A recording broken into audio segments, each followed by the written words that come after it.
Magluluto pala ako ngayon ng adobong pakol mga inay para sa aming hapunan. Hello po mga inay, kamusta? At dahil nga adobo ito mga inay ay kailangan muna nating balatan itong mga pakol. Para naman hindi ako mahirapang balatan ay kailangan ko muna itong ihawin. Hindi mo naman kailangan lutuin itong mga inay sa inihaw, basta matanggal lang itong kanyang balat ay okay na. So habang pinabalatan ko itong isa dito mga inay ay isinalang ko na lang din itong isa dito sa baga para maihaw. Hindi ko na may pakita sa inyo yung buong proseso ng pagbabalat ko dahil mahirap nga at wala akong videographer. Story time nga mga inay, doon nga ako sa aplayan nung hapon nagtatampay at nagkahagilap ako ng maulam. Tapos doon nga nakita ko nga yung ninang namin sa kasal at ang sabi niya nga ay abangan daw namin si Ninong na pauwi galing laot dahil marami daw yung pangulam. Shoutout nga pala sa inyo Ninang Dina de la Rosa and Ninong Randy Gonzaga. Ay sis, na shoutout nga. So ayun na nga mga inay, binigyan niya ako ng dalawang maliliit na isda tapos pinadala niya sa akin itong dalawang malalaking pakol. Sabi ko nga tama na nga yung maliliit na isda kasi sapat naman din sa amin yun, pero sabi niya nga ay dalahin na nga lang daw namin at manghihingi na nga lang daw sila ng lutong adobong pakol. At sino ba naman ako ang tatanggi? Aba, syempre kailangan kong sarapan yung pagluluto ko kasi manghihingi nga sila. After 48 hours nga mga inay sa pagbabalat ko nitong dalawang pakol ay eto nga natagtad ko na at nagpainit na ako ng malaking kaldero pati mantika. Tapos iginisa ko na itong ating bawang at sibuyas. Huwag nyo na akong hanapan ng luya dyan mga inay kasi wala talaga akong mahagila. Pagkatapos nga mga inay ay sinunod ko na nga itong igisa yung ating mga pakol. Hindi naman talaga ako nahirapan magbalat mga inay kasi mabilis na naman talaga siyang balatan. Nahirapan lang ako sa pagtadtad. Dumaan na kasi sa baga yung ating isda mga inay kaya medyo malambot na yung kanyang mga laman. Dahan-dahan nga lang ako sa pagtadtad dahil natalbog nga yung mga laman niya. Kasi kung lalakasan ko yung pagtadtad mga inay nako, puro na lang buto ang maiwan. Ito nga mga inay naglagay ako ng maraming dahon ng laurel. At dahil nga wala kasi akong luya mga inay, dito na lang ako bumawi sa dahon ng laurel. Noong natapos ko ang pakuluan mga inay itong mga pakol at ang dahon ng laurel ay lumabas na nga yung aroma ng laurel. Tapos dito naglagay na ako nitong ating toyo, suka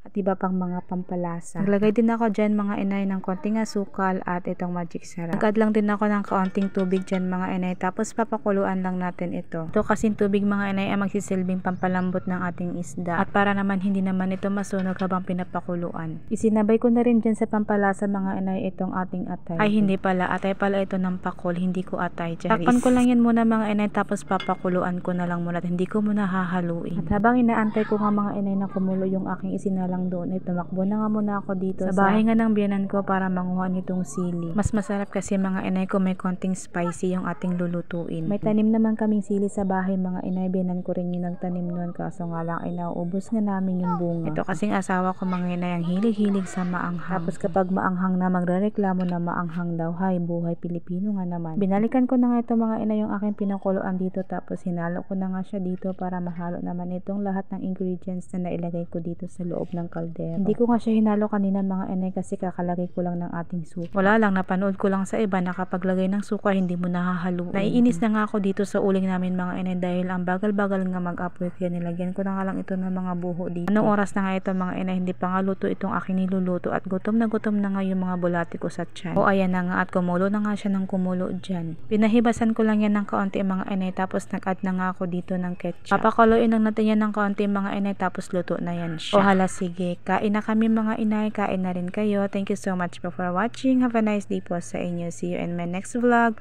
Bye!